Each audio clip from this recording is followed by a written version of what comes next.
Hey guys, সবাই কেমন আছেন? আশা করি ভালো আছেন। আমি আছি বর্তমানে একটা বিয়ে বাড়িতে, আমগরে গ্রামে। বিয়ে বাড়িটার মানে যেটা মানে প্যান্ডেল সাজাইছে, এই লোকটা দেখে মানে আমি আয়াম তো অবাক। এত সুন্দর করে সাজাইছে লোকটা, আপনাদেরকে আমি ফাইনালি ক্লিয়ার দেখানোর জন্য চেষ্টা করতেছি। তো দেখতে থাকেন, আমার পাশে থাকেন। মানে অনেক ভালো লাগছে আমার কাছে। মানুষগুলো যে খাইতে দিব এই জায়গায় দিব, 80 জন করে বাজেট আছে বলে।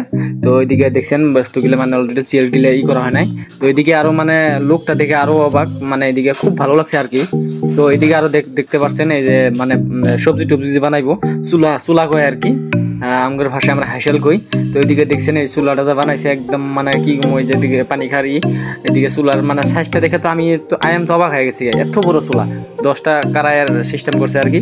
তো ওইদিকে দেখতে পাচ্ছেন কারাই 10টার মধ্যে এদিকে কয়টা আছে, এদিকে 4টা আছে। তো গাইস, এদিকে মানে প্যান্ডেলের ক্লিয়ার দেখাইলাম, এদিকে মানে অনেক সুন্দর লাগছে। মানে ভিউটা কি মানে গাইস কি কমো আর, একদম সুপার হিট ভিউ লাগছে, একদম মানে খুব ভালো লাগছে আর কি এদিকে মানে। তো সবাই ভালো থাকবেন, আজকের ব্লগটা এইটুকুই শেষ দিলাম। তো আপনারা নেক্সট এইরকম ব্লগ পাওয়ার জন্য আপনারা আমাকে কমেন্টে জানাতে পারবেন। তো গাইস, আরেকটা বস্তু দেখাতে আপনাদেরকে ভুলে গেছি, তো আপনারা দেখতে থাকেন। এদিকে মানে চ্যাংরাগুলো মানে বক্স নিয়ে এসে সেটআপ একটা নিয়ে এসে পুরো মানে খোসা খোসা করতেছে, মানে গাদা গাদা করে ফেলবো আজকে। আবার মধ্যে গদি বেলে গাইস দেখতে থাকেন। আর নেক্সট বেশি বড় করি না ব্লগটা, বেশি বড় করলে একদম আপনারা দেখতে যাবেন না, এত বড় ব্লগ কেরা দেখবো। তো সবাই ভালো থাকেন, আমার জন্য দোয়া করেন, আপনাদের জন্য দোয়া রইল। তো বাই।